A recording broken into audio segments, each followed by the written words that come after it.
Beloved Jesus, recalling his life, August 1953. My beloved friends of the ages, again it is my joy and happiness to greet you. I bring with me tonight two of the fairest ladies of my kingdom, my own beloved mother and my beloved sister Nada, that through the triple action of our love we may pour forth to mankind the feeling of the substance and nature of the God of life and Father of all that is. Will you accept in our presence that love until it becomes for you, each one, a palpable substance of light and becomes form in every manifest requirement of your experience? As we entered into the lower atmosphere of your earth tonight, it was with exceeding joy we witnessed the presence of vast numbers of the angelic host hovering in the ethers. It is a magnificent thing to find incarnate life streams whose heart's love is such that it magnetizes great intelligences from the upper spheres and the realms of light eternal and draws them closer and closer and closer to this shadow planet to find the effulgent light from their blazing bodies blanketing the inner atmosphere of Earth and offering escape for the hungry souls who have slept so long within the garments of flesh and the creation that the human consciousness has folded around the light of the heart. My beloved mother, in her life experience through the ages, has always worked closely with the angelic kingdom. You will remember hearing that from her early girlhood during our mission in Judea.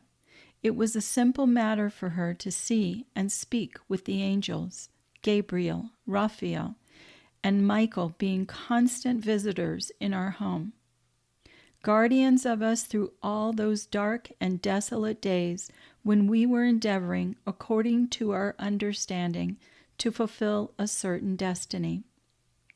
Today, again, we come to the threshold of an age when the angelic host will walk freely with men, when the scales will be removed from the eyes of those who love, and when the effulgent presence of those majestic guardian beings may stand revealed, giving the strength and power of the Father to those who choose to shepherd the mankind of earth as they move forward into the light of the new day. Looking into your hearts tonight brings back to me so many memories that are woven into the substance of my own consciousness, and which I was privileged to take with me into the octave in which I presently abide. All the strength and sweetness, all the joy and love of friendship, of companionship, of cooperative endeavor remain the property of the life stream for eternity. They are taken with the freed consciousness into the sphere of activity where one becomes fitted to dwell, and there those memories become part of the higher consciousness, which one may revivify at will.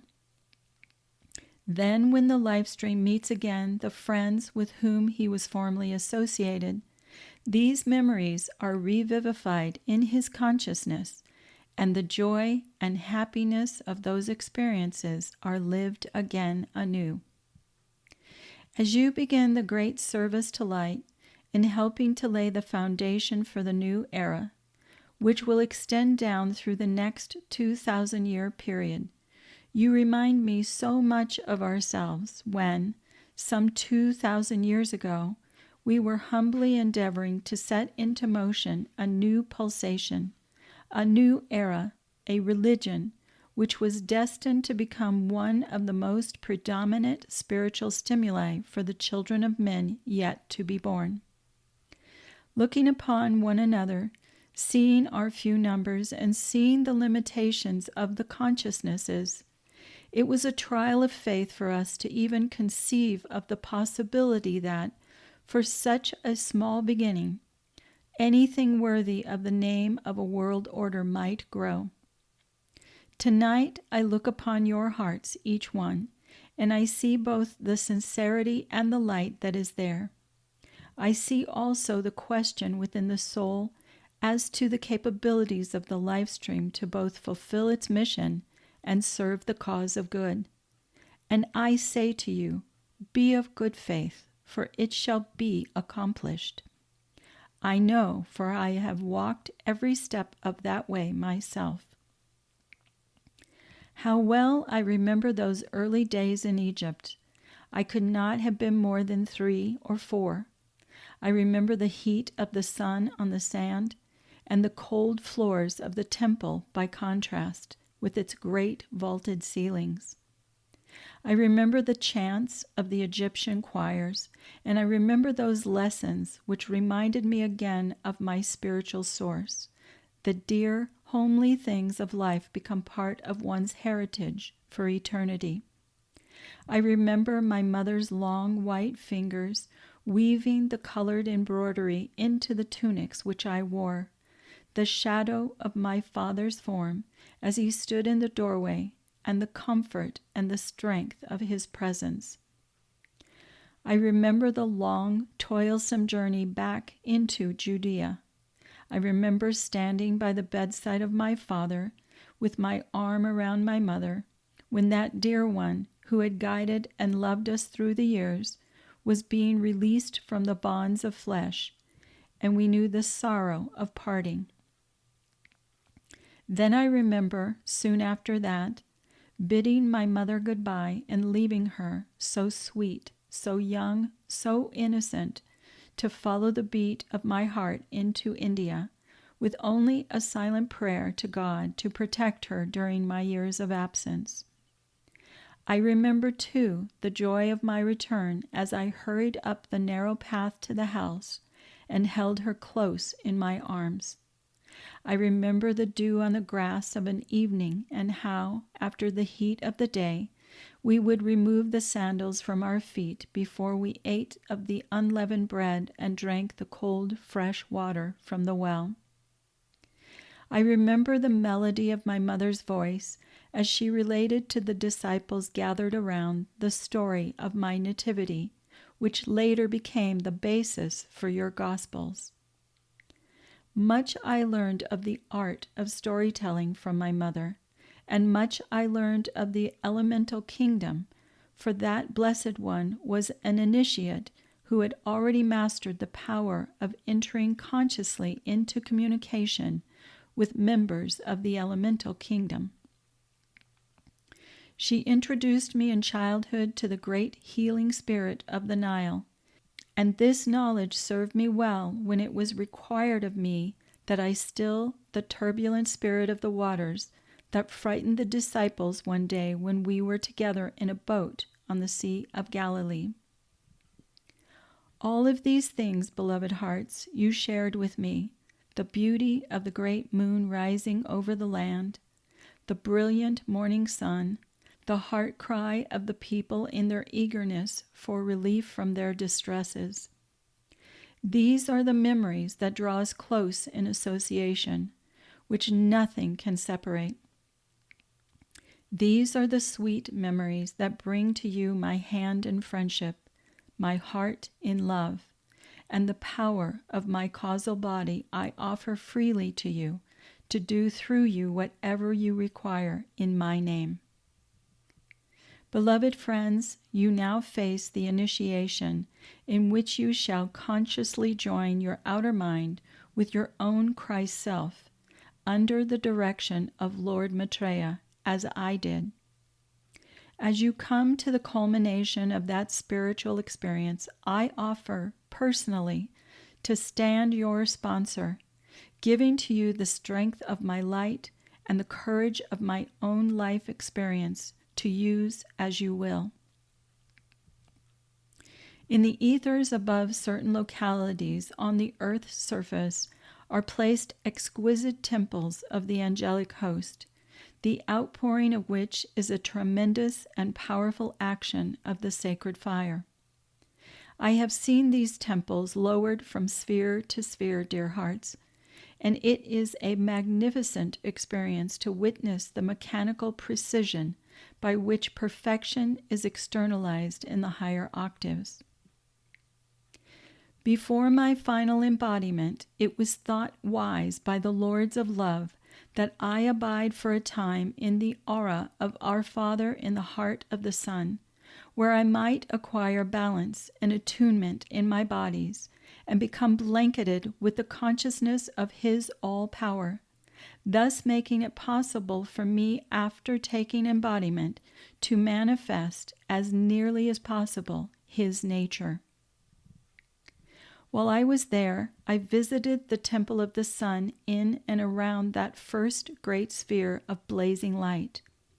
Temples created out of the electronic substance that makes up the beautiful sphere in which great and mighty beings function, creating foci of the sacred fire and directing its substance forth to radiate and bless all who dwell within that sphere, and from there into the one immediately below.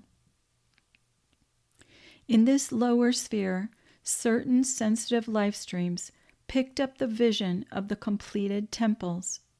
In consciousness, they entered the temples of the upper sphere, recorded in mind and feeling their beauty and perfection, and on their return to their own sphere of activity, they in turn drew the electronic light substance and recreated the temples held in their vision, not quite as perfectly perhaps, being a little more dense in appearance, but yet beautiful in their own right. Then likewise into the third sphere the vision was drawn, and similar temples were created from the beautiful electronic substance that forms the atmosphere of that realm, and on until some of these temples were created down as far as the etheric realm, where they yet await the receptivity of some incarnate life stream to draw them into physical form.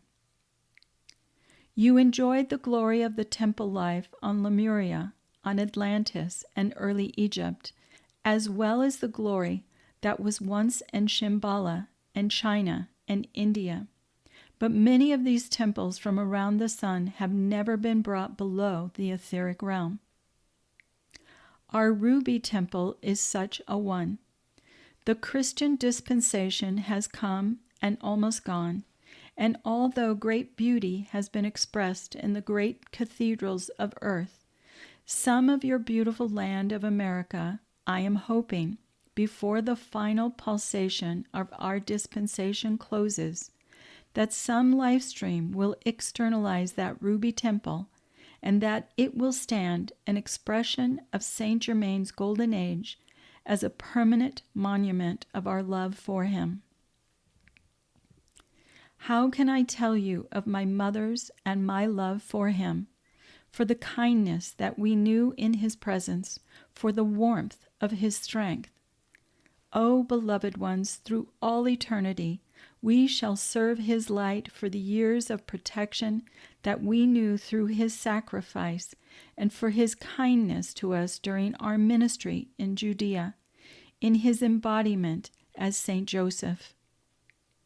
Beloved friends, never are forgotten the kindnesses rendered in the name of life to those of us who are now free. Not a cup of cold water given in our name goes unnoticed. Each act is recorded deep in our hearts, and the gratitude and love of our spirits enfold each one who has served us so faithfully, century after century. You who have embodied your energies in the cause of God, to you I give my gratitude for remembering me, for using my name and my consciousness, and for bringing me back now through the veil into the close association that we once knew. Beloved ones, weary not in well-doing. Your work is well begun, and the great age which is coming will see us all united, masters, angels, elementals, and men. It will be a beautiful experience when the various kingdoms walk hand in hand, heart in heart, when the songs of love and light rise from all lips and join the music of the spheres, when this sweet earth will become the shining star of light which was designed by the Father, held in the heart of the Mother, and destined to be externalized through the sons and daughters of that blessed and loving one. I thank you and I love you, Jesus.